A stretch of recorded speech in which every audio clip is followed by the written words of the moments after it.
Fiona says, guy I've been dating for 3 weeks disappeared on me for a week. What to say or do if he comes back? Yes, I am dating others and not chasing him or anything. So a guy that you've been dating for 3 weeks disappeared on you for a week. And so it kind of depends, right? So it depends on whether this is some kind of behavior that you're willing to put up with in the future, right? It depends on what's going on with him. Like he comes back, so it kind of depends on how he comes back, right? So if he comes back and it's just a text message and you're having a text message conversation, it's just a normal conversation, right? Like, hey, what have you been up to? Like that's the kind of thing that you want to ask him. Like, hey, I haven't heard from you for a while. What have you been up to? Right? And then he'll tell you. And like I said, you don't want to have these kinds of conversations over text message.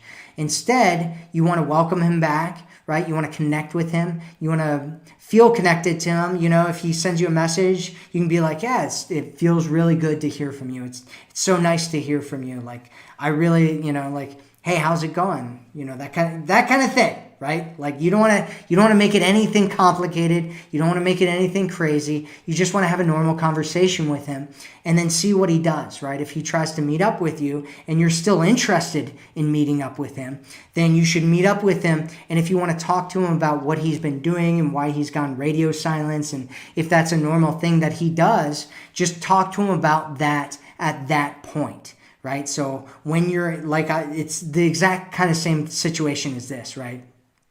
As what we were just talking about with a guy who flakes on you.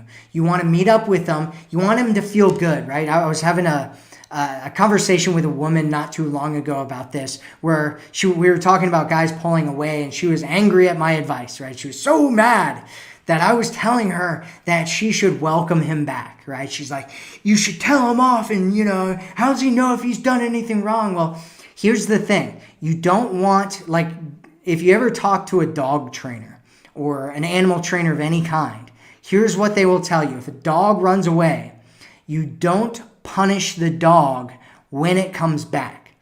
You don't punish the dog when it comes back. The bad behavior is the dog running away. The good behavior is the dog coming back. And so if you punish the dog when it comes back, it'll stop wanting to come back. Instead, you want to welcome the dog when it comes back, because that's the behavior that you want. And so if the dog thinks that it's going to get punished when it comes back, it's not going to want to come back. And animals I know a lot of people are sitting here, they're like, well, he's not a dog. Well, all human beings are similar to animals in a lot of ways, right? We still have this pain-pleasure response that we respond to, right? The whole Pavlov's thing. And so if he thinks that if he connects with you and you're welcoming him back, he'll want to continue to talk to you, and he'll want to continue to connect with you. And then when you meet up with him, that's when you have the conversation. After you've been talking for a little bit, that's when you have the conversation. You just bring it up about him, and you're like, hey, like you're away for a while. Like, what was going on? I didn't, and he'll tell you what was going on and be like, oh, do you normally just, disappear like that and stop communication?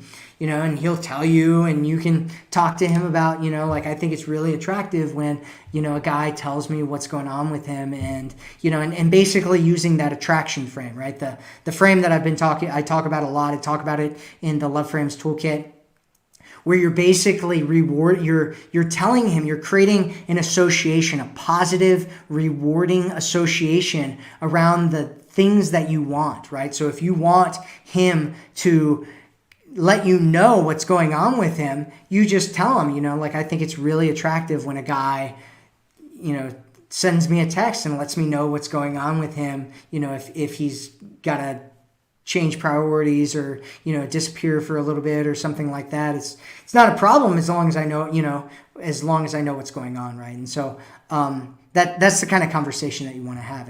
And always remember that these people are, these guys, they are all, think of it like a job interview, right? They are applying in a job interview to be the right guy for you. And, you're talking about how you're dating others, which is awesome. It sounds like you're probably in abundance, Fiona, which is cool. So good job on that one. And just make sure that you're coming from the right frame. If you're coming from the right space, the right mindset where you're like, I'm the prize that these men are trying to win over, then you're going to be fine in most situations, because you're always going to come from that headspace. Like, if I was the prize, if he needed to win me over, if he needed to prove to me that he's the right guy for me, what would I do in this situation? What would I say in this situation? Who would I be in this situation? How would I interact with him in this situation? And sure, there's absolutely little techniques and stuff that I can give you that will help you along in that. But always come from that mindset, because your mindset is by far the most important thing in these situations. Because if you just take the techniques and then try to run with the techniques, it's going to be really difficult. If you come from the right mindset, you can always know what to say and what to do, and you'll most of the time get into good situations because you're coming from the right space. So I hope that helped you out, Fiona.